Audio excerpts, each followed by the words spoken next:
നമസ്കാരം. അഭയുടെ കഥയുടെ സെക്കൻഡ് പാർട്ടിലേക്ക് കടക്കുകയാണ്. കേരളത്തിലെ എല്ലാ ചാനലുകളിലും ഒരു വീഡിയോ പ്ലേ ചെയ്യപ്പെടുകയാണ്. ബാംഗ്ലൂരിൽ sister Stephy, father Pithrukkayil, father Thomas Kottoor എന്നിവർ നാർക്കോ അനാലിസിസിന് വിധേയമായ CD ആണ് പ്ലേ ചെയ്യപ്പെടുന്നത്. ആ വീഡിയോ അങ്ങനെ പ്ലേ ചെയ്യപ്പെടുമ്പോൾ ഏഷ്യാനെറ്റ് അതിന്റെ അടിയിൽ എഴുതി കാണിക്കുന്നുണ്ട്, ഇപ്പോ ഇവിടെ പ്ലേ ചെയ്യുന്ന CD വളരെയധികം എഡിറ്റിങ്ങിന് വിധേയമായിട്ടുള്ള ഒരു CD ആണ് എന്നാണ് അവരുടെ എഴുത്ത്. കൃത്രിമമായിട്ട് വിഷ്വലുകൾ കൂട്ടിച്ചേർത്തിട്ടാണ് ആ CD ഉണ്ടാക്കിയിരിക്കുന്നതാണ് ആ പറയുന്നതിന്റെ അർത്ഥം. സ്വാഭാവികമായിട്ടും അതൊരു വലിയ ആരോപണമായി മാറി. സിസ്റ്റർ സ്റ്റെഫി ആയാലും ഫാദർ പിതൃക്കയിലാണെങ്കിലും ഫാദർ തോമസ് കോട്ടൂർ ആണെങ്കിലും കോളേജ് അധ്യാപകരാണ്, സമൂഹത്തിൽ നിലയും വിലയുമുള്ള ആളുകളാണ്. അവർക്കെതിരായിട്ട് അവർ തന്നെ തെളിവ് നൽകുന്ന ശൈലിയിലാണ് ആ വീഡിയോ പ്ലേ ചെയ്യപ്പെട്ടിരുന്നത്. ആരോപണം CBIക്കെതിരെ ആയതുകൊണ്ട് അതിനെക്കുറിച്ച് കൂടുതൽ വിവരശേഖരണത്തിനായിട്ട് CDACന് കൊടുക്കണം എന്ന് അഭിപ്രായപ്പെട്ടു. CDAC അത് നോക്കിയിട്ട് പറഞ്ഞു, ഞങ്ങൾക്ക് ഈ CD പരിശോധിച്ച് ഇതിലെ തെറ്റുകൾ കണ്ടെത്താനുള്ള സാങ്കേതിക സംവിധാനം ഇവിടെ ഇല്ല, അതുകൊണ്ട് CD തിരികെ നൽകുന്നു എന്ന് പറഞ്ഞ് അവർ തിരിച്ചു നൽകി. ഏഷ്യാനെറ്റ് പോലുള്ളൊരു ചാനലിന് പെട്ടെന്ന് തന്നെ CDയിൽ എഡിറ്റിംഗ് നടന്നത് കണ്ടെത്താൻ കഴിഞ്ഞിട്ടും CDAC പോലുള്ള ഒരു കേന്ദ്ര ഗവൺമെന്റ് സ്ഥാപനത്തിന് അത് പറ്റിയില്ല എന്നുള്ളത് ഇപ്പോൾ തിരിഞ്ഞാലോചിക്കുമ്പോൾ ഒരു തമാശ പോലെ നമുക്കൊക്കെ ഫീൽ ചെയ്യും. എന്തായാലും കേരള സർക്കാരിന്റെ സ്ഥാപനമായ CDIT ആ CD പരിശോധനയ്ക്ക് എടുക്കുകയാണ്. അവര് പരിശോധിച്ചിട്ട് പറഞ്ഞു, 30 തവണ ആ CDയിൽ എഡിറ്റിംഗ് നടന്നിട്ടുണ്ട്. വിഷ്വലുകൾ ക്രമത്തിലല്ല ഷൂട്ട് ചെയ്തിരിക്കുന്നത്, വിഷ്വലുകൾ ഇടയ്ക്കിടയ്ക്ക് കൂട്ടിച്ചേർക്കുകയാണ്. അതായത് സിസ്റ്റർ സ്റ്റെഫി ആണെങ്കിലും ഫാദർ പിതൃക്കയിലാണെങ്കിലും ഫാദർ തോമസ് കോട്ടൂർ ആണെങ്കിലും പറയുന്ന മറുപടികൾ നമ്മൾ കാണുന്ന ചോദ്യങ്ങൾക്കുള്ളതാകണം എന്നില്ല എന്നാണ് അതിന്റെ അർത്ഥം. നമ്മൾ ചില ചോദ്യങ്ങൾ കാണുന്നു, അതിന് അവർ പറയുന്ന മറുപടി കാണുന്നു. അപ്പൊ നമ്മൾ ഈ ചോദ്യവും മറുപടിയും നമ്മൾ കൂട്ടി ആലോചിച്ച് ഒരു കഥയിലെത്തുന്നു. യഥാർത്ഥത്തിൽ ചോദ്യം വേറെന്തോ ആയിരുന്നു എന്നാണ് എഡിറ്റിംഗ് നടന്നിട്ടുണ്ട് എന്നതിന്റെ സൂചന. ഏതായാലും അത് ഒരു വശത്ത് നടക്കുകയാണ്. ആദ്യമായിട്ടൊന്നും അല്ല രേഖകളിലെ കൃത്രിമത്വം നടന്നു എന്ന ആരോപണം സിസ്റ്റർ അഭയയുടെ കേസിൽ ഉണ്ടാകുന്നത്. 2007 തന്നെ മാർച്ച് ഏപ്രിൽ മാസങ്ങളിൽ തിരുവനന്തപുരത്തെ ചീഫ് കെമിക്കൽ ലാബിൽ അഭയുടെ ആന്തരിക അവയവങ്ങളുടെ പരിശോധന നടത്തി സൂക്ഷിച്ചിരുന്ന റെക്കോർഡുകൾ കൃത്രിമം നടന്നു എന്ന് വാർത്ത പുറത്തു വരുന്നത്. വളരെ കോളിലൊക്കെ സൃഷ്ടിച്ച വാർത്തയാണ്. ഒരുപാട് ചർച്ചകളും കാര്യങ്ങളൊക്കെ അതിന്റെ ഭാഗമായിട്ടുണ്ടായി. അത് ഒരു വശത്ത് നടക്കെ, അതേ വർഷം തന്നെ 2008 മെയ് മാസത്തിൽ മറ്റൊരു റിപ്പോർട്ടുകൂടെ പുറത്തു വരുന്നു. കോട്ടയം മെഡിക്കൽ കോളേജിൽ സൂക്ഷിച്ചിരുന്ന സിസ്റ്റർ അഫയുടെ ഫോറൻസിക് പരിശോധനയുമായി ബന്ധിപ്പിച്ച രജിസ്റ്റർ കാണാനില്ല എന്നതാണ് ആ റിപ്പോർട്ട്. അതിനു മുമ്പ് തന്നെ നമുക്കറിയാം വേറൊരു റിപ്പോർട്ട് കാണാതായത്. അത് റിപ്പോർട്ട് മാത്രമല്ല, കുറെ തെളിവുകളാണ്. 8ഓളം സാധനങ്ങൾ സിസ്റ്റർ അഫയുടെ മരണവുമായി ബന്ധിപ്പിച്ച് കളക്ട് ചെയ്ത് തൊണ്ടി മുതലായി സൂക്ഷിച്ചത്, അത് 8ഉം കാണാതെ പോയ കേസ് ഞാൻ നേരത്തെ സൂചിപ്പിച്ചിരുന്നു. അപ്പോൾ ഒരുപാട് കാര്യങ്ങൾ സിസ്റ്റർ അഭയുമായി കണക്ട് ചെയ്തത് തിരുത്തപ്പെടുകയോ കാണാതാവുകയോ ചെയ്യുന്നത് ഒരു സ്ഥിര സംഭവമാണ്. ഏകദേശം ഒരു കൊല്ലക്കാലം സിസ്റ്റർ അഭയുടെ കേസിന്റെ നാർക്കോട്ടിക് അനാലിസിസ് റിപ്പോർട്ട് CBI പരിശോധിക്കുകയാണ്. പരിശോധന നടന്നു വരുന്നതിനിടയിൽ ഒരു സംഭവം ഉണ്ടാകുന്നു. CBIയുടെ കേസിന്റെ അന്വേഷണ ചുമതല വഹിച്ചിരുന്ന കൃഷ്ണയെ ലക്നൌവിലേക്ക് സ്ഥലം മാറ്റുന്നു. പകരം പുനിയ എന്ന ഉദ്യോഗസ്ഥൻ ചാർജ് എടുക്കുന്നു. കുറെ ദിവസങ്ങൾക്ക് ശേഷം കേരള ഹൈക്കോടതിയിൽ CBI അവരുടെ കണ്ടെത്തൽ അവതരിപ്പിക്കുകയാണ്. കഴിഞ്ഞ ഒരു കൊല്ലമായിട്ട് നാർക്കോ അനാലിസിസുമായി ബന്ധിപ്പിച്ച വിവരങ്ങൾ അവർ അനലൈസ് ചെയ്തിരുന്നു. അതിനോട് അനുബന്ധിച്ച് ധാരാളം അന്വേഷണം നടത്തിയിരുന്നു.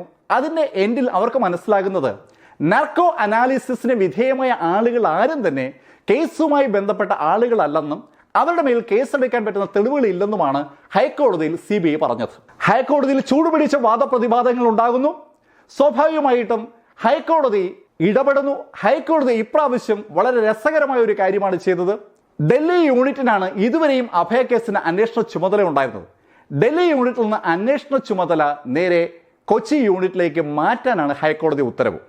അങ്ങനെ 2008 ഒക്ടോബർ 27 കൊച്ചി യൂണിറ്റിലെ നന്ദകുമാരൻ നായർ തലപ്പത്തുള്ള ഒരു അന്വേഷണ ടീം രൂപീകരിക്കപ്പെടുകയാണ്.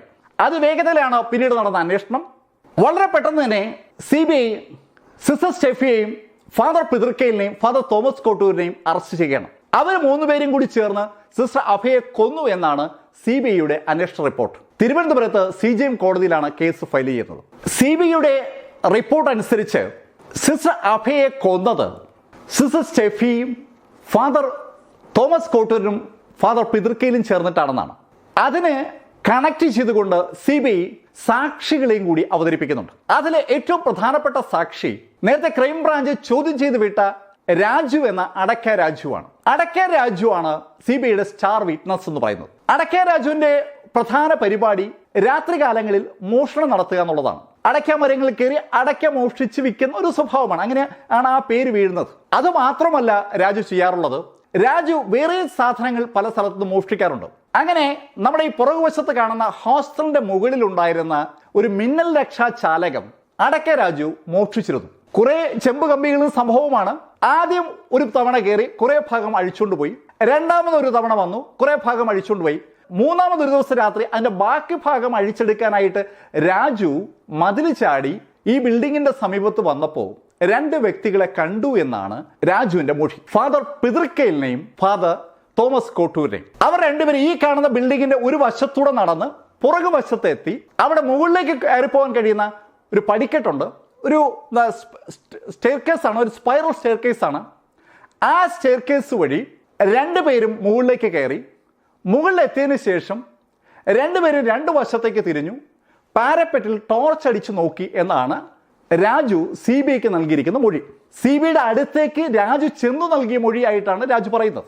എന്തുകൊണ്ട് രാജു ഇപ്പോൾ CBIയെ സമീപിച്ചു എന്ന് ചോദിച്ചാൽ 15 കൊല്ലങ്ങൾക്ക് മുമ്പ് കണ്ട ഒരു ഓർമ്മയാണ് രാജുവിന് ഈ സംഭവത്തെക്കുറിച്ചുള്ളത്. അന്ന് രാജു മിന്നൽ രക്ഷാ ചാലകത്തിന്റെ ബാക്കി ഭാഗം മോഷ്ടിക്കാനായിട്ട് ആ ബിൽഡിങ്ങിൽ കടക്കുമ്പോഴാണ് ഈ 2 പേരും മുകളിലത്തെ നിലയിലെത്തി 2 ഭാഗത്തേക്ക് പിരിയുന്നതായി കണ്ടത്. അവർ പാരപ്പെറ്റിൽ ടോർച്ച് അടിച്ച് നോക്കുന്ന കണ്ടപ്പോൾ തന്നെ അവർ കണ്ടു എന്ന് സംശയിച്ച് രാജു സ്ഥലം വിട്ടു എന്നാണ് രാജു പറഞ്ഞിരിക്കുന്നത്. എന്തായാലും രാജുവിന്റെ മൊഴി വളരെ വ്യക്തമാണ്. ഫാദർ പിതൃക്കയിലിനെയും ഫാദർ തോമസ് കോട്ടൂരിനെയും രാജു ആ രാത്രിയിൽ അവിടെ കണ്ടു. ചോദ്യം അവിടെ ഉന്നയിക്കപ്പെടും, രാത്രിയിൽ ഇരുട്ടത്ത് രാജു എങ്ങനെ അവരെ കണ്ടു? അതിന് രാജു നൽകിയ മറുപടി, അപ്പോൾ മിന്നലുണ്ടായിരുന്നു, മിന്നൽ പ്രകാശത്തിൽ അവരെ കണ്ടു. അത് മനസ്സിൽ തങ്ങി നിൽക്കുന്ന രൂപമായതുകൊണ്ട് ഇപ്പോൾ പത്രത്തിൽ അവരുടെ ഫോട്ടോ കണ്ടപ്പോൾ ആ കാര്യം ഓർമ്മ വന്നു, അതുകൊണ്ട് CBIയോട് അത് പറയാനായിട്ട് എത്തിയെന്നാണ് രാജു CBIക്ക് നൽകിയ മൊഴി എന്ന് പറയുന്നത്. അത് സാക്ഷി നമ്പർ 1. രണ്ടാമത്തെ സാക്ഷി ഈ ബിൽഡിങ്ങിന്റെ തൊട്ട് മുൻവശത്തുള്ള ഒരു വീട്ടിലെ കക്ഷിയാണ്. സഞ്ജു എന്നാണ് പേര്. അദ്ദേഹം രാത്രി 12:30 1992 മാർച്ച് 27 രാത്രി 12:30 അദ്ദേഹത്തിന്റെ വീട്ടിന്റെ നടയിൽ ഒരു സ്കൂട്ടർ ഇരിക്കുന്ന കണ്ടിരുന്നു. അത് ഈ കോട്ടൂരച്ഛന്റെ സ്കൂട്ടറാണെന്ന് സഞ്ജു തിരിച്ചറിയുകയാണ്. അപ്പോൾ ഫാദർ തോമസ് കോട്ടൂരാൻ ഹോസ്റ്റലിന്റെ സമീപത്ത് അർദ്ധരാത്രി എത്തിയതിന് രണ്ടാമത്തെ തെളിവായി. മൂന്നാമതൊരു തെളിവായിട്ട് CBI സൂചിപ്പിച്ചത് ഒരു കളർ കോഡ് വേണുഗോപാലൻ എന്ന് പറയുന്ന ആളുടെ മൊഴിയാണ്. അദ്ദേഹം ഒരു ഡ്രൈവറാണ്. അദ്ദേഹം ഈ നാർക്കോ അനാലിസിസിനെ കുറിച്ചുള്ള വിവരങ്ങൾ അറിഞ്ഞിട്ട് ഫാദർ തോമസ് കോട്ടൂരാനെ ഫോൺ വിളിച്ച് ബന്ധപ്പെട്ടതിന് ശേഷം ബിഷപ്പ് ഹൗസിലെത്തി ഫാദർ തോമസ് കോട്ടൂരാനെയും അതുപോലെ ഫാദർ പിതൃക്കയിലിനെയും കണ്ടു. ആ സമയത്ത് തോമസ് കോട്ടൂരാൻ കളർ കോഡ് വേണുഗോപാലിനോട് അദ്ദേഹവും സ്റ്റെഫിയും തമ്മിൽ അവിശുദ്ധമായ ഒരു ബന്ധമുണ്ടായിരുന്നു, ആ ബന്ധം അഭയ കണ്ടതുകൊണ്ട് അഭയെ ആ സമയത്ത് കൊല്ലേണ്ടി വന്നു എന്ന് മൊഴി കൊടുത്തു എന്നാണ് കളർ കോഡ് വേണുഗോപാലൻ CBIയോട് പറഞ്ഞത്. അപ്പോൾ CBIയെ സംബന്ധിച്ചിടത്തോളം 3 വ്യക്തമായ മൊഴികൾ ലഭിക്കുന്നു. അതിനും പുറമെ 56ഓളം വ്യത്യസ്തമായ മൊഴികൾ കൂടി CBI ശേഖരിച്ചിരുന്നു. ആ മൊഴികളും കേസിന്റെ പാർട്ടായിട്ട് CBI നൽകിയിരുന്നു. രാജുവിന്റെയും സഞ്ജുവിന്റെയും കളർ കോഡ് വേണുഗോപാലിന്റെയും മാത്രമല്ല മറ്റുള്ള ആളുകളുടെയും മൊഴികളുടെ അടിസ്ഥാനത്തിൽ ഒരു കഥ CBI അവതരിപ്പിക്കുന്നു. ആ കഥയുടെ അടിസ്ഥാനത്തിലാണ് CBI കേസ് ഫ്രെയിം ചെയ്തിരിക്കുന്നത്. CBIയുടെ കേസ് അനുസരിച്ച് 4:15 വെള്ളം കുടിക്കാനായിട്ട് അഭയ താഴോട്ട് ഇറങ്ങി വരികയാണ്. ഡൈനിങ് ഹാളിൽ എത്തിയ അഭയ കാണുന്നത് സിസ്റ്റർ സ്റ്റെഫിയെയും ഫാദർ തോമസ് കോട്ടൂരിനെയും ഫാദർ പിതൃക്കയിലിനെയുമാണ്. കാണാൻ പാടില്ലാത്ത സാഹചര്യത്തിലാണ് തന്റെ അധ്യാപകരെ സിസ്റ്റർ അഭയ അവിടെ കാണുന്നത്. തങ്ങൾ പഠിപ്പിക്കുന്ന കുട്ടിയുടെ മുമ്പിൽ തങ്ങളെ കാണാൻ പാടില്ലാത്ത സാഹചര്യത്തിൽ അഭയ കണ്ടതുകൊണ്ട് സിസ്റ്റർ സ്റ്റെഫി കയ്യിൽ കിട്ടിയ കോടാലി കൈയെടുത്ത് സിസ്റ്റർ അഭയുടെ തലയ്ക്ക് 2 പ്രാവശ്യം അടിച്ചുവെന്നും ആ അടിയിൽ സിസ്റ്റർ അഭയ കൊല്ലപ്പെട്ടു എന്ന് ബോധ്യമായതിന്റെ അടിസ്ഥാനത്തിൽ പ്രതികൾ 3 പേരും കൂടി സിസ്റ്റർ അഭയെ തൂക്കിയെടുത്ത് കിണറ്റിൽ കൊണ്ട് ഇട്ടു എന്നാണ് CBIയുടെ കേസിന്റെ സാരം. സ്വാഭാവികമായിട്ടും പ്രതികളെ റിമാൻഡ് ചെയ്യപ്പെട്ടു. പ്രതികളുടെ ജാമ്യാപേക്ഷ കോടതിയിലേക്ക് വന്നു. മജിസ്ട്രേറ്റ് കോടതിയും സെഷൻസ് കോടതിയൊക്കെ ജാമ്യാപേക്ഷ തള്ളുന്നു. പ്രതികൾ നേരെ ഹൈക്കോടതിയിലേക്ക് വരികയാണ്. ജസ്റ്റിസ് ഹേമയുടെ ബെഞ്ചിലാണ് പ്രതികളുടെ ജാമ്യാപേക്ഷ വരുന്നത്. ജസ്റ്റിസ് ഹേമ കേസ് ഡയറി വിളിച്ചു വരുത്തുന്നു. അസിസ്റ്റന്റ് സബ് ഇൻസ്പെക്ടറായ അഗസ്റ്റിൻ തുടങ്ങി വെച്ച കേസാണ്. അതുമുതൽ CBIയുടെ അന്വേഷണത്തിന്റെ അവസാനം വരെയുള്ള കേസ് ഡയറിയിലൂടെ ജസ്റ്റിസ് ഹേമ കടന്നു പോവുകയും ഓരോ സാക്ഷിമൊഴികളും പരിശോധിച്ച അടിസ്ഥാനത്തിൽ ജസ്റ്റിസ് ഹേമ ചില കാര്യങ്ങൾ പറയുകയാണ്. ഒന്നാമത്തെ കാര്യം, അടയ്ക്ക രാജു എന്ന ആൾ നൽകിയ മൊഴി വിശ്വസനീയമല്ല എന്നാണ് ജസ്റ്റിസ് ഹേമയുടെ കണ്ടെത്തൽ. 16 കൊല്ലങ്ങൾക്ക് മുമ്പ് മിന്നലിന്റെ ഒരു ചെറിയ പ്രകാശത്തിൽ അടയ്ക്ക രാജു കണ്ടു എന്ന് പറയുന്ന ആളുകളെ 16 കൊല്ലങ്ങൾക്ക് ശേഷം ഓർത്ത് പറയുക എന്ന് പറഞ്ഞാൽ അത്ര എളുപ്പമുള്ള കാര്യമല്ല എന്നത് ഒന്ന്. രണ്ടാമത്തെ കാര്യം, CBI ആരോപിക്കുന്നത് പോലെ സിസ്റ്റർ സ്റ്റെഫിയെ കാണാനായിട്ടാണ് അവർ വരുന്നതെങ്കിൽ അവർ ഒരിക്കലും 5ാമത്തെ നിലയുടെ മുകളിൽ പോയി പതുങ്ങിയിരിക്കേണ്ട കാര്യമില്ല. അവരുടെ ലക്ഷ്യം സിസ്റ്റർ സ്റ്റെഫി താമസിച്ചിരുന്ന താഴത്തെ നിലയിലെ മുറിയിലേക്ക് വരിക എന്നുള്ളതാണ്. അതിന് വേണ്ടത് അടുക്കള വാതിൽ തുറക്കുക എന്നുള്ളതാണ്. അടുക്കള വാതിൽ തുറക്കാൻ ശ്രമിക്കാതെ അല്ലെങ്കിൽ അടുക്കള വാതിലിന്റെ ഭാഗത്തേക്ക് വരാതെ 5ാമത്തെ നിലയുടെ മുകളിലേക്ക് 2 പ്രതികളും കയറിപ്പോയി എന്നുള്ള അടയ്ക്ക രാജുവിന്റെ മൊഴി ഒരു കാരണവശാലും വിശ്വസനീയമല്ല എന്നാണ് ജസ്റ്റിസ് ഹേമയുടെ കണ്ടെത്തൽ. രണ്ടാമത്തെ കേസ് കളർകോട് വേണുഗോപാലനുമായി ബന്ധിപ്പിച്ച മൊഴിയാണ്. കളർകോട് വേണുഗോപാലൻ ഫാദർ തോമസ് കോട്ടൂരിനും ഫാദർ പിതൃക്കയിലും അന്യനായ വ്യക്തിയാണ്. സൈക്കോളജി പ്രൊഫസറായ, കോളേജ് അധ്യാപകനായ, ഒരുപാട് രാഷ്ട്രീയ സ്വാധീനവും കത്തോലിക്ക സമൂഹത്തിൽ സ്വാധീനമുള്ള ഒരു വ്യക്തി, തികച്ചും അപരിചിതനായ കളർകോട് വേണുഗോപാലനെ പോലുള്ള ഒരാളോട് കുറ്റസമ്മതം നടത്തി എന്നൊക്കെ കളർകോട് വേണുഗോപാലൻ പറഞ്ഞാൽ അത് വിശ്വസിക്കാൻ കഴിയുന്ന ഒന്നല്ല എന്ന് ജസ്റ്റിസ് ഹേമ ഉറപ്പിച്ചു പറയുകയാണ്. അതുമാത്രമല്ല, ഏകദേശം 56ഓളം സാക്ഷികളുടെ മൊഴികളാണ് CBI രേഖപ്പെടുത്തിയിരുന്നത്.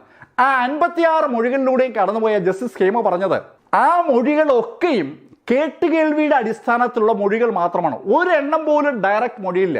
സിസ്റ്റർ സ്റ്റെഫിയെ കുറിച്ച് ഞാൻ അങ്ങനെ കേട്ടിട്ടുണ്ട്, ഞാൻ ഇങ്ങനെ കേട്ടിട്ടുണ്ട് എന്നൊക്കെയുള്ള ശൈലിയിലുള്ള മൊഴികളാണ് മിക്കവാറും എല്ലാം. ഒന്നും തന്നെ കോൺക്രീറ്റ് ആയിട്ടുള്ള കൃത്യമായ തെളിവുകളാണോ എന്ന് ചോദിച്ചാൽ അല്ല എന്നാണ് ജസ്റ്റിസ് ഹേമ കണ്ടെത്തിയതും അത് വളരെ വ്യക്തമായി അവർ സൂചിപ്പിക്കുകയും ചെയ്തു. നാലാമത്തെ കേസ്, നാർക്കോ അനാലിസിസിന്റെ CD പൂർണ്ണമായും എഡിറ്റ് ചെയ്യപ്പെട്ട CD ആണ്. അതുകൊണ്ട് തന്നെ ഒറിജിനൽ CD ഹാജരാക്കണമെന്നും ജസ്റ്റിസ് ഹേമ ഉത്തരവിടുകയാണ്. അഞ്ചാമതായി ജസ്റ്റിസ് ഹേമ പറഞ്ഞത് CBI ഇവിടെ നടത്തുന്നത് സിസ്റ്റർ അഭയുടെ കേസിൽ കൊലപാതകമാണെന്ന് ആദ്യമേ CBI തീരുമാനിക്കുന്നു. അതിനുശേഷം പ്രതികളെയും തീരുമാനിക്കുന്നു. പ്രതികളെയും കൊലപാതകത്തെ തമ്മിൽ കണക്ട് ചെയ്യാനായിട്ടൊരു കഥ ഉണ്ടാക്കുകയാണ് CBI ഇവിടെ ചെയ്തിരിക്കുന്നതെന്നാണ് സിസ്റ്റർ ഹേമ അസന്നിഗ്ധമായി ആ വിധിനായത്തിൽ വ്യക്തമാക്കുന്നത്. കഥ CBI ഉണ്ടാക്കിയതാണ്. യഥാർത്ഥത്തിൽ CBI ചെയ്യേണ്ടിരുന്നത് ഒരു സംഭവം നടന്നാൽ മുൻവിധികളില്ലാതെ അന്വേഷിക്കുക എന്നുള്ളതാണ്. ഇവിടെ മുൻവിധികൾ ഉണ്ടാക്കാനായിട്ട് മാധ്യമങ്ങളും ആക്ഷൻ കൗൺസിലും മറ്റാളുകളൊക്കെ ഉണ്ടാകും. അവർക്ക് അവരുടേതായ താല്പര്യങ്ങൾ ഉണ്ടാകും. ആ താല്പര്യങ്ങൾക്കനുസരിച്ച് കഥ ഉണ്ടാക്കലല്ല CBIയുടെ ജോലി എന്നാണ് ജസ്റ്റിസ് ഹേമ പറഞ്ഞത്. വളരെ വ്യക്തമായി അന്വേഷിക്കണമായിരുന്നു. അസിസ്റ്റന്റ് സബ് ഇൻസ്പെക്ടർ അഗസ്റ്റിനെ കുറിച്ച് CBI വളരെ മോശമായ ചില പദപ്രയോഗങ്ങൾ നടത്തിയിരുന്നു. അതിനെക്കുറിച്ച് ജസ്റ്റിസ് ഹേമ പറയുന്നത് അസിസ്റ്റന്റ് സബ് ഇൻസ്പെക്ടർ അഗസ്റ്റിനാണ് ആദ്യമായി സിസ്റ്റർ അഭയുടെ മരണത്തിൽ സംശയം ഉന്നയിക്കുന്നത്. കൊലപാതക സാധ്യത ചൂണ്ടിക്കാണിക്കുന്നതും അസിസ്റ്റന്റ് സബ് ഇൻസ്പെക്ടർ അഗസ്റ്റിനാണ്. കഥ അതായിരിക്കെ അഗസ്റ്റിന് മേൽ അനാവശ്യമായി ആരോപണം ഉന്നയിച്ചതാണ് എന്നാണ് ജസ്റ്റിസ് ഹേമയുടെ അഭിപ്രായം. അതുമാത്രമല്ല, അസിസ്റ്റന്റ് സബ് ഇൻസ്പെക്ടർ ആയിരുന്ന അഗസ്റ്റിനെ CBI ചോദ്യം ചെയ്തതിന്റെ അടിസ്ഥാനത്തിൽ അഗസ്റ്റിൻ ഒരു ആത്മഹത്യാക്കുറിപ്പ് എഴുതി വെച്ചിട്ട് ആത്മഹത്യ ചെയ്തിരുന്നു. അഗസ്റ്റിന്റെ ആത്മഹത്യാക്കുറിപ്പ് പ്രകാരം അഗസ്റ്റിനോട് CBI ആവശ്യപ്പെട്ടിരിക്കുന്നത് അഭയുടെ മരണം ആത്മഹത്യയാണെന്ന് കേസ് ഡയറിയിൽ എഴുതാൻ മേലുദ്യോഗസ്ഥരോട് അഗസ്റ്റിനോട് ആവശ്യപ്പെട്ടു എന്ന് പറയണമെന്നാണ്. അങ്ങനെ ഒരു സംഭവം നടന്നിട്ടില്ല എന്നതുകൊണ്ട് തന്നെ അങ്ങനെ പറയാൻ പറ്റില്ല എന്ന് അഗസ്റ്റിൻ പറഞ്ഞു എന്നാണ് അഗസ്റ്റിന്റെ ആത്മഹത്യാക്കുറിപ്പിന്റെ സാരം. എന്തായാലും സബ് ഇൻസ്പെക്ടർ ആയിരുന്ന അഗസ്റ്റിൻ ആത്മഹത്യ ചെയ്തു. അതും ജസ്റ്റിസ് ഹേമ ചൂണ്ടിക്കാണിക്കുകയാണ്. ഒരുപാട് പൊരുത്തക്കേടുകൾ CBIയുടെ അന്വേഷണത്തിലുണ്ട്. കഥ CBI ഉണ്ടാക്കിയിരിക്കുന്നു എന്ന് മാത്രമല്ല, ഒരു കാര്യം കൂടി ജസ്റ്റിസ് ഹേമ എടുത്തു പറഞ്ഞത് സിസ്റ്റർ സ്റ്റെഫിയെ കുറിച്ചാണ്. സിസ്റ്റർ സ്റ്റെഫി ജീവിതാന്ത്യം വരെ കന്യകയായി തുടരേണ്ട സ്ത്രീയാണ്. അവർ കന്യകയല്ല എന്ന് പ്രൂവ് ചെയ്യാൻ വേണ്ടി അവരുടെ കന്യകാത്വം നഷ്ടപ്പെട്ടതാണെന്നും അത് തിരിച്ചറിയാതിരിക്കാൻ വേണ്ടി അവർ ഓപ്പറേഷൻ നടത്തിയതാണെന്നും ഒരു കഥ CBI സൂചിപ്പിക്കുന്നുണ്ട്. ആ കഥ ശരിയായാലും തെറ്റായാലും ഒരു സ്ത്രീയുടെ പേരിൽ ഒരു കാരണവശാലും ആരോപിക്കാൻ പാടുള്ളതല്ല എന്നാണ് ജസ്റ്റിസ് ഹേമയുടെ കണ്ടെത്തൽ. CBI ആ ചെയ്തത് പൂർണ്ണമായും തെറ്റാണ്. ഇന്ത്യയിലെ ഒരു നീതിന്യായ വ്യവസ്ഥയും അതിനെ അംഗീകരിക്കത്തില്ല, അനുകൂലിക്കത്തില്ല എന്നും ജസ്റ്റിസ് ഹേമ എടുത്തു പറയുന്നുണ്ട്. ജസ്റ്റിസ് ഹേമ അതിശക്തമായ വിയോജിപ്പോടുകൂടി വളരെ വ്യക്തമായി വിധി എഴുതി 3 പ്രതികളെയും ജാമ്യത്തിൽ വിട്ടു. ജസ്റ്റിസ് ഹേമയുടെ വിധി പുറത്തു വന്നപ്പോൾ വലിയ കോളിളക്കമായി. കേരള കൗമുദി പത്രം അതിനിശ്ചിതമായ ഒരു മുഖപ്രസംഗം തന്നെ എഴുതി. ജസ്റ്റിസ് ഹേമയുടെ വിധിക്കെതിരായിട്ടുള്ള മുഖപ്രസംഗമാണ്. അതിന്റെ പേരിൽ കേരള കൗമുദി പത്രത്തിനെതിരെ കോടതി അലക്ഷ്യ നടപടികൾ ഹൈക്കോടതി സ്റ്റാർട്ട് ചെയ്തു. അവസാനം കേരള കൗമുദി നിരുപാധികം മാപ്പ് പറഞ്ഞു അത് പിൻവാങ്ങി. അത് വേറൊരു വർഷം. എന്തായാലും CBI ഈ കേസ് അന്വേഷിക്കുന്ന സമയത്ത് ആ കേസിന്റെ മേൽനോട്ട ചുമതല ഹൈക്കോടതിയിൽ വഹിച്ചിരുന്നത് ജസ്റ്റിസ് ബാസന്താണ്. ജസ്റ്റിസ് ബാസന്തിന്റെ ബെഞ്ചിലല്ല ജാമ്യാപേക്ഷ വന്നത്. അതുകൊണ്ട് തന്നെ പിറ്റേ ദിവസം ജസ്റ്റിസ് ബാസന്ത് ജസ്റ്റിസ് ഹേമയുടെ വിധി റദ്ദാക്കിയാണ്. തനിക്ക് മാത്രമേ അഭയ കേസിൽ ഇടപെടാനുള്ള അധികാരമുള്ളൂ, അതുകൊണ്ട് ഞാൻ ജസ്റ്റിസ് ഹേമയുടെ വിധി റദ്ദാക്കുന്നു എന്നാണ് ജസ്റ്റിസ് ബാസന്തിന്റെ വിധി. അത് അടുത്ത കോളിളക്കമായി. പിറ്റേ ദിവസം ജസ്റ്റിസ് ഹേമ ജസ്റ്റിസ് ബാസന്തിന്റെ വിധി റദ്ദാക്കിയാണ്. ഹൈക്കോടതിയിൽ എല്ലാ ജഡ്ജിമാരും തുല്യരാണ്. അവിടെ ജസ്റ്റിസ് ബാസന്തിന് ഒരു പ്രത്യേക പദവി അങ്ങനെയൊന്നുമില്ല. എല്ലാ ജഡ്ജിമാരും തുല്യരാണ്. ഒരു ജഡ്ജിക്ക് മറ്റൊരു ജഡ്ജിയുടെ വിധി റദ്ദാക്കാനുള്ള ഒരു അധികാരവും അവകാശമില്ലാന്ന് ജസ്റ്റിസ് ഹേമ അസന്നിഗ്ധമായി വ്യക്തമാക്കിക്കൊണ്ടാണ് ജസ്റ്റിസ് ബാസന്തിന്റെ വിധി തന്നെ റദ്ദാക്കി ആദ്യത്തെ വിധി നിലനിൽക്കുമെന്ന് പറയുന്നത്. ഒരു കാര്യം കൂടി ജസ്റ്റിസ് ഹേമ സൂചിപ്പിച്ചു. ജസ്റ്റിസ് ഹേമയുടെ വിധി റദ്ദ് ചെയ്യാനോ അതിൽ ഇടപെടാനോ കുറച്ചുകൂടി വലിയ ബെഞ്ചിന് അധികാരമുള്ള മിനിമം 2 ജഡ്ജിമാരെങ്കിലും ഉണ്ട ബെഞ്ചായിരിക്കണം. സിംഗിൾ ബെഞ്ചിന് അത് ഇടപെടാനുള്ള അധികാരമില്ല എന്നാണ് ജസ്റ്റിസ് ഹേമയുടെ വിധി. സ്വാഭാവികമായിട്ടും CBI ഡിവിഷൻ ബെഞ്ചിനെ സമീപിക്കും. അവരങ്ങനെ സമീപിച്ചു. ഡിവിഷൻ ബെഞ്ച് ജസ്റ്റിസ് ഹേമയുടെ വിധിയോടൊപ്പം നിൽക്കുകയാണ്. പ്രതികളെ ജാമ്യത്തിൽ വിട്ടതിൽ ഒരു തെറ്റുമില്ല, അവരുടെ മേൽ CBI ആരോപിച്ചിരിക്കുന്ന കുറ്റങ്ങൾ നിലനിൽക്കുന്നതല്ല എന്ന ശൈലിയിൽ തന്നെയാണ് ഡിവിഷൻ ബെഞ്ചിന്റെയും നിഗമനം. ഡിവിഷൻ ബെഞ്ചിന്റെ വിധിയും CBIക്ക് എതിരായപ്പോൾ CBI നേരെ സുപ്രീം കോടതിയിലേക്ക് പോവുകയാണ്. CBIയെ സംബന്ധിച്ചിടത്തോളം ഒരു വല്ലാത്ത അടിയാണ് ജസ്റ്റിസ് ഹേമയുടെ വിധി നൽകിയിരിക്കുന്നത്. അവർ കെട്ടിപ്പൊക്കിയിരിക്കുന്ന മുഴുവൻ തെളിവുകളും ഒന്നൊന്നായി ചൂണ്ടിക്കാണിച്ചുകൊണ്ട് മുഴുവൻ തെറ്റാണ്, ഫാബ്രിക്കേറ്റഡ് ആയിട്ടൊരു കേസാണ് CBI ഫയൽ ചെയ്തിരിക്കുന്നതാണ് ജസ്റ്റിസ് ഹേമയുടെ വിധിയുടെ സാരാംശം. അതുകൊണ്ട് തന്നെ ആ വിധിക്കെതിരായിട്ട് അനുകൂലമായൊരു വിധി കിട്ടേണ്ടത് CBIയെ സംബന്ധിച്ചിടത്തോളം വളരെ വളരെ ആവശ്യമുള്ള കാര്യമായിരുന്നു. സുപ്രീം കോടതിയിൽ വിചാരണ തുടങ്ങി. 2 ഭാഗത്തും വിദഗ്ധരായ പ്രഗത്ഭരായ വക്കീലന്മാരാണ് അണിനിരക്കുന്നത്. എല്ലാവരും ഓരോ സിറ്റിങ്ങിന് ലക്ഷക്കണക്കിന് ഫീസ് വാങ്ങുന്നവരാണ്. കേരള സർക്കാരിനെ പ്രതികരിച്ചും CBI പ്രതികരിച്ചും വരുന്ന വക്കീലന്മാർക്ക് അതിപ്രഗത്ഭന്മാരാ. അതേപോലെ തന്നെ മറുഭാഗത്തും അതിശക്തമായ വാദങ്ങൾക്കൊടുവിൽ സുപ്രീം കോടതിയും ജസ്റ്റിസ് ഹേമയുടെ വിധി അതുപോലെ തന്നെ അംഗീകരിക്കുകയാണ്. ജാമ്യം കൊടുത്ത കാര്യത്തിൽ ഇടപെടാൻ പറ്റില്ല, കേസ് ഫാബ്രിക്കേറ്റഡ് ആണെന്നുള്ള ജസ്റ്റിസ് ഹേമയുടെ വാചകം പോലും പിൻവലിക്കാൻ സുപ്രീം കോടതി വിസമ്മതിക്കുകയാണ്. പ്രതികൾക്ക് ജാമ്യം അനുവദിച്ചുകൊണ്ട് ജസ്റ്റിസ് ഹേമ നടത്തിയ നിരീക്ഷണങ്ങളുടെ കൂട്ടത്തിൽ വളരെ പ്രധാനപ്പെട്ട മറ്റൊരു നിരീക്ഷണം കൂടി ഉണ്ടായിരുന്നു. അത് അഭയുടെ ശിരോവസ്ത്രത്തെക്കുറിച്ചാണ്. അഭയ മരിച്ച ദിവസം അടുക്കളയിൽ നിന്ന് അഭയുടെ ശിരോവസ്ത്രം ലഭിച്ചിരുന്നു. അതുമായി ബന്ധിപ്പിച്ച് ഒരു ചോദ്യം ജസ്റ്റിസ് ഹേമ ചോദിച്ചത്, എല്ലാ ദിവസവും രാവിലെ എണീറ്റ് പഠനത്തിലേക്ക് പോകുന്നതിന് മുമ്പായിട്ട് സിസ്റ്റർ അഭയയ്ക്ക് വെള്ളം കുടിക്കുന്ന ശീലം ഉണ്ടായിരുന്നുവോ? അങ്ങനെ ഉണ്ടായിരുന്നുവെങ്കിൽ എല്ലാ ദിവസവും വെള്ളം കുടിക്കാനായിട്ട് താഴോട്ട് ഇറങ്ങുന്ന സമയത്ത് ശിരോവസ്ത്രം ധരിച്ചതിന് ശേഷമാണോ അഭയ ഇറങ്ങി വന്നിരുന്നത്? അതുപോലെ തന്നെ ഉറങ്ങാൻ കിടക്കുന്ന സമയത്ത് ശിരോവസ്ത്രം ഇല്ലാതെയാണ് അഭയ ഉറങ്ങാൻ കിടന്നിരുന്നതെന്ന് സാക്ഷിമൊഴികളുണ്ട്. ഈ കൃത്യം നടന്ന ദിവസം മാത്രമാണോ അഭയ ശിരോവസ്ത്രം ധരിച്ചത്? അതാണ് കാതലായ ചോദ്യം. അങ്ങനെയാണെങ്കിൽ അത് എന്തുകൊണ്ട് എന്നതിന് ഉത്തരം CBI പറയേണ്ടതുണ്ട് എന്നുകൂടി ജസ്റ്റിസ് ഹേമ സൂചിപ്പിക്കുകയാണ്. അതുമാത്രമല്ല, അഭയുടെ റൂംമേറ്റാണ് സിസ്റ്റർ ഷെർലി. സിസ്റ്റർ ഷെർലിയോട് ഈ കാര്യങ്ങളൊക്കെ അന്വേഷണ ഉദ്യോഗസ്ഥന്മാർ തിരക്കിയിരുന്നുവോ? അങ്ങനെയാണെങ്കിൽ അതിന് മറുപടി എന്തായിരുന്നു എന്നുള്ള കാര്യങ്ങൾ കൂടി വ്യക്തമാക്കേണ്ടതുണ്ടെന്ന് കൂടി ജസ്റ്റിസ് ഹേമ സൂചിപ്പിക്കുകയാണ്. അതുമാത്രമല്ല, അനവധി കുട്ടികൾ കിണറിൽ എന്തോ സാധനം വീഴുന്നതായി ശബ്ദം കേട്ടു എന്ന് പറഞ്ഞിരുന്നു. അവരൊക്കെ ഉറക്കമെണീറ്റ് പഠനത്തിൻ്റെ ഭാഗമായി സമയം ചെലവഴിക്കുമ്പോഴാണ് ഈ ശബ്ദം കേൾക്കുന്നത്. അങ്ങനെയെങ്കിൽ അഭയെ കാണാനില്ല എന്ന വാർത്ത അറിഞ്ഞ നിമിഷം തന്നെ കിണറിനുള്ളിൽ അവർ നോക്കേണ്ടതല്ലേ? അവർ അന്ന് നോക്കാതെ ബാക്കി സ്ഥലത്തൊക്കെ നോക്കിയത് എന്തുകൊണ്ടാണ്? അത്തരമൊരു ചോദ്യവും ജസ്റ്റിസ് ഹേമയുടെ ഭാഗത്തുനിന്നുണ്ടായി. ജസ്റ്റിസ് ഹേമ ഇതുപോലെ അനേകം നിരീക്ഷണങ്ങളാണ് ജാമ്യം കൊടുക്കുന്നതിന് വേണ്ടി നടത്തുന്ന. ആ നിരീക്ഷണങ്ങളൊക്കെയും സ്വാഭാവികമായും കേസിൻ്റെ അവസാന ഘട്ടങ്ങളിലേക്ക് കടക്കുമ്പോൾ CBIക്ക് ഒരു വല്ലാത്ത പ്രശ്നമുണ്ടാക്കിയിരുന്നു. എന്താണെന്ന് ചോദിച്ചാൽ, ജാമ്യം നൽകുന്നതിനായി ജസ്റ്റിസ് ഹേമ കണ്ടെത്തിയിരിക്കുന്ന കാര്യങ്ങളൊക്കെയും പ്രതികൾക്ക് അനുകൂലവും CBIക്ക് എതിരുമാണ്.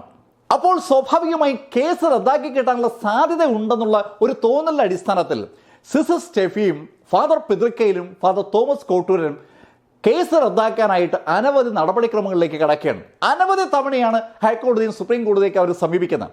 അതിന്റെ എൻഡ് റിസൾട്ട് എന്താണെന്ന് ചോദിച്ചാൽ കേസ് ഇങ്ങനെ നീണ്ടു പോവുകയാണ്. എറണാകുളം CJM കോടതിയാണ് യഥാർത്ഥത്തിൽ കേസ് രജിസ്റ്റർ ചെയ്യപ്പെട്ട് വന്നിരുന്നെങ്കിലും അവസാനം അത് എത്തി നിന്നത് തിരുവനന്തപുരം CJM കോടതിയിലാണ്. തിരുവനന്തപുരത്തേക്ക് വിചാരണ മാറുകയാണ്. കോവിഡ് കാലത്താണ് വിചാരണ വരുന്നത്. അതിനു മുമ്പായിട്ട് ഒരു സംഭവം നടക്കുന്നു. ഫാദർ പിതൃക്കയിലിനെ കോടതി കുറ്റവിമുക്തനാക്കുന്നു. സംഭവം നടക്കുന്ന ദിവസം ഫാദർ പിതൃക്കയിൽ ഹോസ്റ്റലിൽ വന്നിരുന്നു എന്നതിന് വ്യക്തമായ തെളിവില്ല എന്ന് പറഞ്ഞാണ് CBI കോടതി ഫാദർ പിതൃക്കയിലിനെ ഒഴിവാക്കുന്നത്. അവിടെ ഒരു പ്രശ്നം ഉദിക്കുന്നു. CBIയുടെ ഒന്നാം സാക്ഷി രാജുവാണ്. രാജുവിൻ്റെ മൊഴി വളരെ വ്യക്തമാണ്. സംഭവം നടക്കുന്ന ദിവസം രാത്രിയിൽ ഫാദർ തോമസ് കോട്ടൂരിനെയും ഫാദർ പിതൃക്കയിലിനെയും രാജു ഹോസ്റ്റലിന്റെ കോമ്പൗണ്ടിനുള്ളിൽ കാണുകയുണ്ടായി. അവർ രണ്ടുപേരും പടിക്കെട്ടുകൾ കയറി ടെറസിന്റെ മുകളിൽ എത്തുന്നതും രാജു കണ്ടു എന്നാണ് മൊഴി. പക്ഷേ കോടതി പറയുന്നു ഫാദർ പിതൃക്കയിൽ ഹോസ്റ്റൽ കോമ്പൗണ്ടിനുള്ളിൽ ഉണ്ടായിരുന്നു എന്നുള്ളതിന് തെളിവില്ലെന്നാണ്. രാജുവിന്റെ മൊഴി പൂർണ്ണമായും കോടതി വിശ്വസിച്ചില്ല എന്നതിന്റെ ഒരു സൂചനയായിട്ട് അത് പൊതുവെ പത്രത്തിലേക്ക് വരികയും ചെയ്തു. രാജുവിന്റെ മൊഴിയിൽ പകുതി വിശ്വസിക്കുന്നു പകുതി വിശ്വസിക്കുന്നില്ല എന്ന ശൈലിയിലേക്ക് CBI കോടതി എത്തുകയാണ്. ഇവിടെ തുടക്കം മുതൽ മജിസ്ട്രേറ്റ് കോടതികൾ പുലർത്തിയിരുന്ന ഒരു കാര്യം സൂചിപ്പിക്കേണ്ടതുണ്ട്. തുടക്കത്തിൽ ക്രൈംബ്രാഞ്ചും അതിനുശേഷം CBIയും അഭയുടെ മരണം അന്വേഷിച്ചതിന് ശേഷം എത്തിച്ചേർന്ന നിഗമനം അഭയ ആത്മഹത്യ ചെയ്തു എന്നാണ്. അവർ അതിനുവേണ്ടിയുള്ള ന്യായീകരണങ്ങളൊക്കെ അവതരിപ്പിക്കുകയും ചെയ്തു. അഭയ മരിച്ചിരിക്കുന്നത് സ്വാഭാവിക മരണമല്ല എന്ന് ഏവർക്കും ബോധ്യമുള്ള കാര്യമാണ്. അസ്വാഭാവികമായ മരണമാണ്. അസ്വാഭാവിക മരണം എന്ന് പറഞ്ഞാൽ ഒന്നുകിൽ അപകട മരണമായിരിക്കണം, അല്ലെങ്കിൽ ആത്മഹത്യയായിരിക്കണം, അതുമല്ലെങ്കിൽ ആരെങ്കിലും കൊലപാതകമായിരിക്കണം. അപകട മരണത്തിൻ്റെ സാധ്യത വളരെ കുറവാണ്. കിണറിന് മുകളിലേക്ക് കയറി എന്തെങ്കിലുമൊക്കെ നന്നാക്കാൻ ശ്രമിക്കുമ്പോൾ താഴെ വീണ് മരിക്കുക എന്നുള്ളതാണ് അപകട മരണം കൊണ്ട് ഉദ്ദേശിക്കുന്നത്. അങ്ങനെയാണെങ്കിൽ അടുക്കളയ്ക്ക് പുറത്ത് കിണർ വരെയുള്ള ഭാഗത്ത് വ്യക്തമായും ലൈറ്റ് ഇട്ടതിന് ശേഷം മാത്രമേ അഭയ പോകാൻ സാധ്യതയുള്ളൂ. അതുമാത്രമല്ല, കിണറിന് മുകളിൽ ആ സമയത്ത് പോയി നോക്കേണ്ട ഒരു കാര്യം അഭയക്കില്ല. അതുകൊണ്ട് തന്നെ അപകട മരണം എന്നുള്ള ഒരു സാധ്യത ആദ്യമേ തള്ളിക്കളഞ്ഞു. പിന്നെ രണ്ട് സാധ്യതകളേ ഉള്ളൂ, ആത്മഹത്യയും കൊലപാതകവും. ആത്മഹത്യ അല്ല കൊലപാതകമാണെന്ന് CBI പറയുന്നത് ഒരു ഫോറൻസിക് റിപ്പോർട്ടിനെ ബേസ് ചെയ്തുകൊണ്ടാണ്. അഭയുടെ ബോഡി പോസ്റ്റ്മോർട്ടം ചെയ്ത രാധാകൃഷ്ണൻ വളരെ വ്യക്തമായും സൂചിപ്പിച്ചത് അഭയ മരിച്ചത് കിണറിനുള്ളിൽ വെച്ചെന്നാണ്. മുങ്ങി മരിക്കുകയാണ് ഉണ്ടായത്, വെള്ളം കുടിച്ചാണ് മരിച്ചത്. ഇങ്ങനെയൊക്കെയാണ് ഡോക്ടർ രാധാകൃഷ്ണന്റെ റിപ്പോർട്ട്. പക്ഷേ കന്ദസ്വാമി എന്ന വിദഗ്ധൻ CBIക്ക് വേണ്ടി നടത്തിയ അന്വേഷണത്തിന്റെ ഭാഗമായി നൽകിയ റിപ്പോർട്ട് അനുസരിച്ച് അഭയ മരിച്ചിരിക്കുന്നത് ഹോസ്റ്റൽ ബിൽഡിങ്ങിൽ വെച്ചാണ്.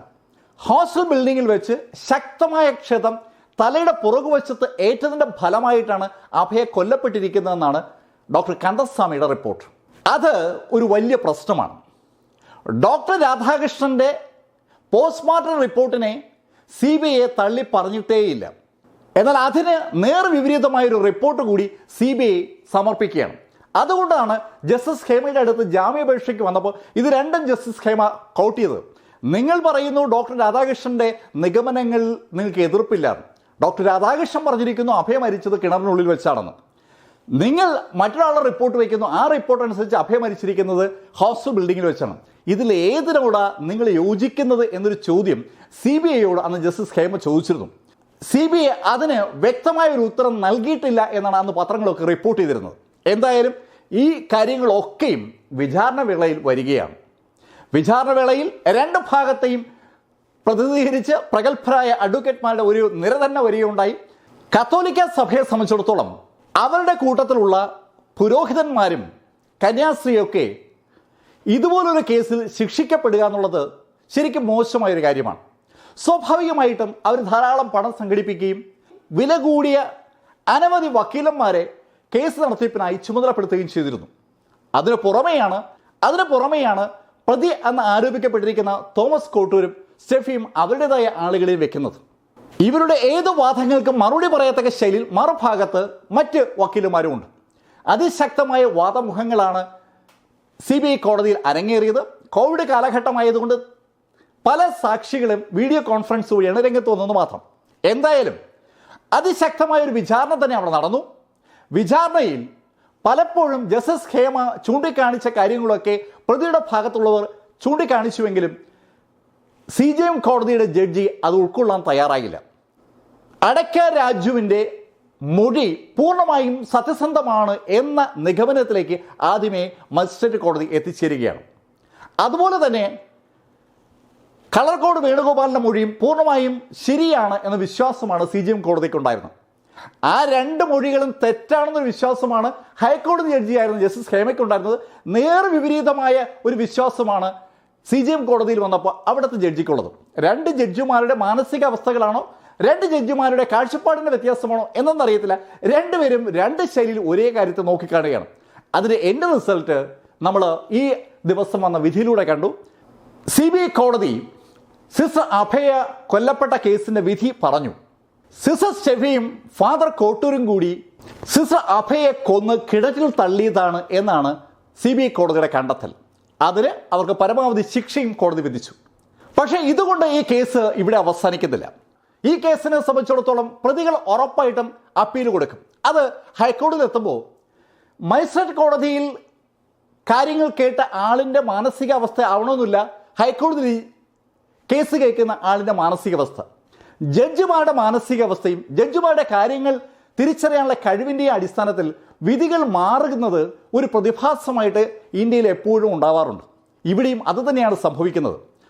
ഒറ്റയ്ക്ക് ഒരാൾ പ്രതിയുടെ ഭാഗത്തു നിന്നും വാദിയുടെ ഭാഗത്തു നിന്നുള്ള വാദങ്ങളും പ്രതിവാദങ്ങളും കേട്ട് നിഗമനത്തിലെത്തി ഒരു വിധി പറയുമ്പോൾ തെറ്റുപറ്റുക സ്വാഭാവികമാണ്. അത് ജസ്റ്റിസ് ഹേമയ്ക്കാണോ തെറ്റുപറ്റിയത്, ഇനി മജിസ്ട്രേറ്റാണോ തെറ്റുപറ്റിയെന്നുള്ളത് ഇനിയും വ്യക്തമാക്കേണ്ട കാര്യമാണ്. എന്തായാലും ഒരുപാട് സംഭവങ്ങളാണ് കഴിഞ്ഞ 28 വർഷം കൊണ്ട് അഭയ കേസിൽ ഉണ്ടായിരിക്കുന്നത്. അപ്പോഴും കാതലായ ചോദ്യം അവശേഷിക്കുന്നു. യഥാർത്ഥത്തിൽ 1992 മാർച്ച് 27 അതിരാവിലെ 4:15 4:50 ഇടയിൽ സത്യത്തിൽ എന്തായിരിക്കാം സംഭവിച്ചത്? അതൊരു ചോദ്യമാണ്. ആ ചോദ്യത്തിൻ്റെ ഉത്തരം കിട്ടി എന്നുള്ള ശൈലിയിലാണ് ഇപ്പോൾ പത്രങ്ങളും മാധ്യമങ്ങളൊക്കെ ആഘോഷിക്കുന്നെങ്കിലും എൻ്റെ വിശ്വാസം ആഘോഷം തുടങ്ങാനുള്ള സമയമായിട്ടില്ല. ഇനിയും ഒരുപാട് തട്ടുകൾ കിടക്കുന്നുണ്ടെന്നാണ്. ഇതുവരെ അഭയുടെ കഥ നിങ്ങളോട് പറഞ്ഞത് ലൈഫിൽ നിന്ന് BS ചന്ദ്രമോഹൻ.